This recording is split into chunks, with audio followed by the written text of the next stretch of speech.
വചനവായനയുടെ രണ്ടാമത്തെ ദിവസമായ ഇന്ന് നമ്മൾ വായിക്കുന്നത് ഉൽപ്പത്തി പുസ്തകം 2-ാം അധ്യായമാണ്. അങ്ങനെ ആകാശവും ഭൂമിയും അവയിലുള്ള സമസ്തവും പൂർണ്ണമായി. ദൈവം തൻ്റെ ജോലി 7-ാം ദിവസം പൂർത്തിയാക്കി താൻ തുടങ്ങിയ പ്രവൃത്തിയിൽ നിന്ന് വിരമിച്ച് 7-ാം ദിവസം അവിടുന്ന് വിശ്രമിച്ചു.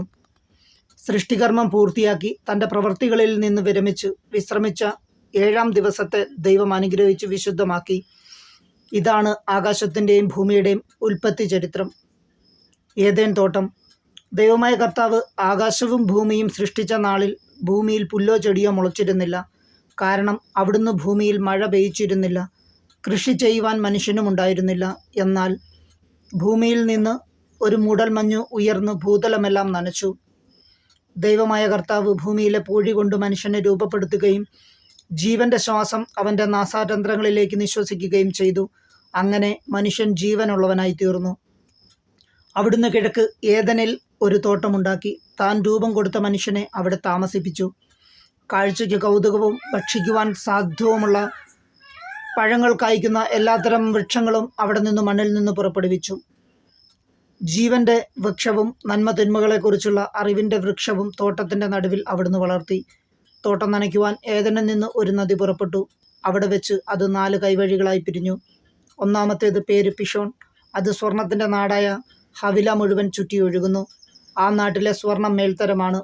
അവിടെ സുഗന്ധദ്രവ്യങ്ങളും പവിഴക്കല്ലുകളുമുണ്ട്. രണ്ടാമത്തെ നദിയുടെ പേര് ഗിഹോൺ. അത് കുഷ് എന്ന നാടിനെ ചുറ്റി ഒഴുകുന്നു. മൂന്നാമത്തെ നദിയുടെ പേര് ടൈഗ്രീസ്. അത് അസീറിയയുടെ കിഴക്ക് ഭാഗത്തുകൂടി ഒഴുകുന്നു. നാലാമത്തെ നദിയായ യൂഫ്രട്ടീസ്. ഏദേൻ തോട്ടം കൃഷി ചെയ്യുവാനും സംരക്ഷിക്കുവാനും ദൈവമായ കർത്താവ് മനുഷ്യനെ അവിടെയാക്കി. അവിടുന്ന് അവനോട് കൽപ്പിച്ചു, തോട്ടത്തിലെ എല്ലാ വൃക്ഷങ്ങളുടെയും ഫലം ഭക്ഷിച്ചു കൊള്ളുക. എന്നാൽ നന്മ തിന്മകളെക്കുറിച്ചുള്ള അറിവിൻ്റെ വൃക്ഷത്തിലെ ഫലം നീ തിന്നരുത്. തിന്നുന്ന ദിവസം നീ മരിക്കും. ദൈവമായ കർത്താവ് അരുൾ ചെയ്തു, മനുഷ്യനേകനായിരിക്കുന്നത് നന്നല്ല. അവന് ചേർന്ന ഇണയെ ഞാൻ നൽകും. ദൈവമായ കർത്താവ് ഭൂമിയിലെ സകല മൃഗങ്ങളെയും ആകാശത്തിലെ സകല പക്ഷികളെയും മണ്ണിൽ നിന്ന് രൂപപ്പെടുത്തി.